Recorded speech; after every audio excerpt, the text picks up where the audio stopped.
BNP গত 16 বছর ধরে সংস্কারের মূলা ঝুলিয়ে 31 দফার মূলা ঝুলিয়ে জনগণের সাথে প্রতারণা করেছে। এই নতুন সরকার, নির্বাচিত সরকার জনগণের প্রতি শ্রদ্ধাশীল হবে, ছাত্র তরুণদের প্রতি শ্রদ্ধাশীল হবে, কিন্তু আমরা দেখলাম যে জনগণের রায়কে তারা ক্ষমতায় এসেই অবজ্ঞা করা শুরু করেছে।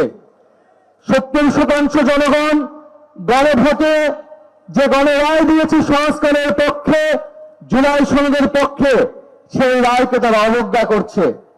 যেখানে ভারতের সরকার তার ছাত্র তরুণদের আন্দোলনের মুখে পরাজিত হয়েছে, মাথা নত করতে বাধ্য হচ্ছে, এবং অন্য সব জায়গায় জনগণের রায় প্রতি সরকার শ্রদ্ধাশীল হচ্ছে। আমরা দেখলাম এই দেশের অন্যতম প্রধান দল বিএনপি, সে তার নিজের দলের ভিতর কোনো সংস্কার আনল না এবং রাষ্ট্রীয় সংস্কারের জন্য যে ন্যূনতম ঐক্যমত্য, সেই ঐক্যমত্য সে মেনে নিল না। যদি সে এই প্রতিঘাতে, যদি সে জুলাই বিপ্লবকে ভুলে যায়, যদি সে ছাত্র তরুণদের আন্দোলনকে ভুলে যায়, যদি এদেশে 1400 মানুষের আত্মত্যাগকে ভুলে যায়, তাহলে তার পরিণতি বিএনপি এবং তারেক রহমানের সরকারকে ভোগ করতে হবে। প্রিয় সিলেটবাসী, সংস্কার বনাম সংশোধন এই বিতর্ক নতুন করে শুরু হয়েছে এই দেশে। আমরা মনে করি এই বিতর্কের কোনো প্রয়োজন ছিল না। আমরা ঐক্যমত কমিশনে এই বিতর্কের অবসান করেছিলাম যে দেশে সংশোধনের মাধ্যমে দেশের সংবিধানের কোনো মৌলিক কাঠামোর পরিবর্তন সম্ভব হবে না, দেশের কোনো মৌলিক সংস্কার সম্ভব হবে না। ফলে আমাদের লাগবে সংস্কার পরিষদ অথবা গণপরিষদ। সেই সময় বিএনপি সংবিধান সংস্কার পরিষদ এবং গণভোটে রাজি হলো। নির্বাচিত হওয়ার পরে তারা সংস্কার কি সেটা ভুলে গিয়েছে। তাদের 31 দফাতে সংবিধান সংস্কার কমিশনের কথা উল্লেখ থাকলেও নির্বাচিত হওয়ার পরেও সংস্কার কি তারা ভুলে গিয়েছে। তারা এখন শুধু সংশোধন চিনে, আর কিছু চিনে না। এবং বিএনপি সমর্থিত কিছু দালাল বুদ্ধিজীবী তারাও প্রচার করছে দেশে সংশোধন প্রয়োজন, সংস্কার প্রয়োজন নেই। কিন্তু দেশের মানুষ সংস্কারের জন্য জীবন দিয়েছে এবং এই বিএনপি গত 16 বছর ধরে সংস্কারের মূলা ঝুলিয়ে 31 দফার মূলা ঝুলিয়ে জনগণের সাথে প্রতারণা করেছে।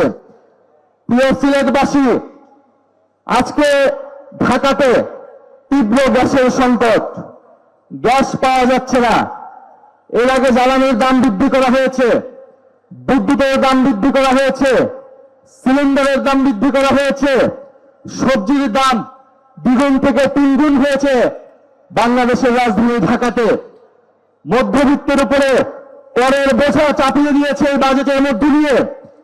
দেশের মানুষের যে অর্থনৈতিক সংকট, সেই সংকট থেকে উত্তরণের জন্য আন্তর্জাতিক যে সহযোগিতা প্রয়োজন, সেই সহযোগিতা সরকার পাচ্ছে না, কারণ সরকার সংস্কার করবে না। ফলে সরকার যদি সংস্কার না করে, সরকার যদি বিচার না করে, ফলে জনগণের মধ্যে যে নতুন আস্থা তৈরি হয়েছিল, সেই আস্থা তারেক রহমানের সরকার ধরে রাখতে পারবে না। ফলে আমরা সরকারের কাছে আহ্বান জানাবো, আপনারা দ্রুত সময়ের মধ্যে গণভোটের যে গণরায়, সেই গণরায় বাস্তবায়ন করুন।